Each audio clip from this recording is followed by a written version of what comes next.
A graça e a paz do Senhor Jesus, palavra de vida chegando aqui. Hoje, meu querido, minha querida, estamos em Salmo 32, amém? Diz assim: Bem-aventurado aquele cuja transgressão é perdoada e cujo pecado é coberto. Bem-aventurado o homem a quem o Senhor não imputa maldade e em cujo espírito não há engano. Enquanto eu me calei, envelheceram os meus ossos pelo meu bramido todo dia, porque de dia e de noite a tua mão pesava sobre mim e o meu humor se tornou em sequidão de estio. Confessei-te o meu pecado e a minha maldade não encobri. Dizia eu: confessarei ao Senhor as minhas transgressões, e tu perdoaste a maldade do meu pecado. Pelo que todo aquele que é santo orará a ti, há tempo de te poder achar, até no transbordar de muitas águas, estas a ele não chegarão. Tu és o lugar em que me escondo, tu me preserva da angústia, tu me cinges de alegres cantos de livramento. Instruir-te-ei, ensinar-te-ei o caminho que deves seguir e guiar-te-ei com os meus olhos. Amém? Até aqui o versículo 8. Todo esse Salmo 32 é maravilhoso.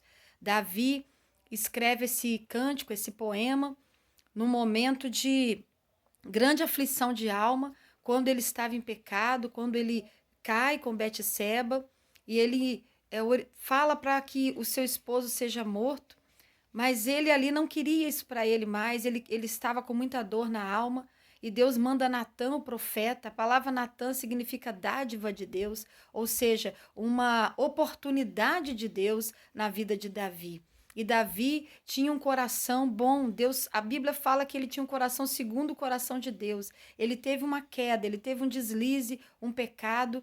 Ele teve um momento em que ele não suportou e acabou caindo. Era para ele estar na guerra, né? Conforme diz 2 Samuel capítulo 11, capítulo 12, era para ele estar na guerra e ele estava em casa, e ali ele acaba vendo a mulher do próximo, acaba caindo, e é algo que nós não podemos cobiçar aquilo que é do outro. Mas naquele momento ali, o Espírito Santo já começa a falar com ele e ele está sentindo, né, muita angústia do pecado não confessado. E a palavra de vida de hoje fala sobre a cura pelo perdão. A cura pelo perdão. Então, Davi, ele expressa aqui que ele estava sentindo envelhecimento dos ossos e ele estava gemendo todo dia. Ele sentia, né, algumas consequências do pecado não confessado. O que acontece quando nós temos o pecado não confessado? Não confessar o pecado, irmãos, gera dores, doenças, gemidos. Não há carga mais pesada, né, do que o pecado não confessado. E ele diz aqui que ele sentia também uma tristeza profunda, o seu humor. Né, quando ele fala o seu humor, é porque ele era uma pessoa alegre, ele cantava, e aqui diz: o seu humor se tornou em sequidão de estio. Ou seja, é aquele momento em que você vai fazer a colheita, mas é um tempo de seca, de verão, muito difícil de fazer a colheita. E ali ele falou: como é difícil, né? Eu não consigo sorrir, eu não consigo cantar.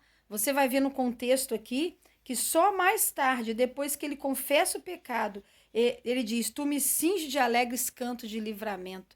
Eu estava estudando isso ontem e vi que ele só consegue voltar a compor e voltar a cantar depois que ele confessa o pecado. Olha como isso é importante, porque aí ele sente a cura pelo perdão. Então ele sentiu envelhecimento dos ossos, tristeza profunda, dia e noite, aquele tormento, aquela insônia, aquela inquietação. Por quê? Havia pecados dentro dele não confessados. E Deus envia o profeta Natã para confrontá-lo com a verdade. E então diz aqui a palavra que ele começa a pedir perdão ao Senhor. Ele diz: confessei-te o meu pecado. Né? O terror do pecado não confessado estava invadindo o coração de Davi. Então ele vem e começa agora a confessar. Quando confessamos o pecado, irmãos, se você ler todo o contexto do Salmo 32, você vai ver que nós somos perdoados por Deus. Nós somos convidados a orar. Ele diz: o santo orará a ti. Aquele que se diz santo, aquele que está te servindo, vai te buscar em tempo de poder achar.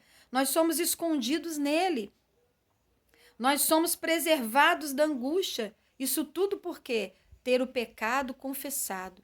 Abrir o coração para o Senhor. Somos inspirados a adorar. Davi compunha hinos. E aqui ele diz: agora O Senhor me cinge de alegres cantos de livramento. Ele passa a compor de novo, ele passa a cantar de novo, porque ele sente o poder do perdão. Ele sente a cura pelo perdão. Somos instruídos e guiados por Deus. Ele diz aqui, o Senhor fala, instruir-te-ei e guiar-te-ei o caminho que deve seguir. É impossível fracassar se você anda na direção de Deus. Aleluia. Se você anda pelo caminho do pecado, querido, é um caminho de morte, é um caminho de destruição. Somos cercados pela misericórdia quando confessamos o pecado. Somos retos de coração e a alegria nos alcança. Nós passamos a sentir um gozo, uma alegria profunda na alma. Louvado seja Deus. Então aqui a palavra do Senhor é bem clara para nós, não é? Quais são os passos para receber a cura pelo perdão, então? Primeiro, reconheça o erro. Reconheça seu pecado. Todos nós somos pecadores, mas Deus diz assim, não permaneça no pecado. Não adianta você hoje ter remorso, chorar, falar que errou e amanhã fazer tudo igual, fazer a mesma coisa. O Senhor está dizendo, confesse o pecado e deixe. Aí você vai alcançar misericórdia. Reconheça o erro. Siga a disciplina de Deus, aceite a disciplina de Deus. Davi, quando ouviu Natã, ele não confrontou Natã, ele reconheceu o seu erro. Faça uma confissão sincera. Confessar o pecado com forte propósito de se afastar. Confesse o pecado, mas com forte propósito de se afastar dele e de não continuar nele. Peça perdão, busque o livramento de Deus, porque o pecado tem consequência. Peça perdão e busque o livramento. Clame pelo sangue de Jesus. 1 João 1,9 fala que é pelo sangue de Jesus que os nossos pecados são perdoados. Peça a Jesus pela purificação e santificação. Receba o perdão e a alegria sem nutrir um sentimento de culpa. Tem muitas pessoas que Deus já perdoou, mas continua se culpando. Continua se culpando. Se você continua se culpando, você está se colocando no lugar de Deus. Deus é o único que pode realmente te culpar, te criticar, te julgar e até te matar. Ele que é o juiz perfeito, mas ele te perdoa. Então, por que você não se perdoa? Não fique no caminho da culpa. O perdão é curativo. Louvado seja Deus. Se perdoe, porque Jesus te perdoa. Aleluia. Restitua o prejuízo causado. Lembra de Zaqueu? Jesus, se eu roubei alguém, eu vou devolver 4 vezes mais. Se a pessoa que você fez o mal ainda está viva, peça perdão. Peça perdão. Se tem algo para você restituir, restitua. Seja o amor, seja a alegria, um abraço, uma palavra. Libere perdão. Sabe, tem pessoas agora mesmo, em volta da sua vida, em volta de você, que precisa do perdão. E quando você liberar o perdão, essa pessoa vai ser curada. Amém? Receba o perdão de Deus, libere perdão, receba a cura pelo perdão. Graça e paz.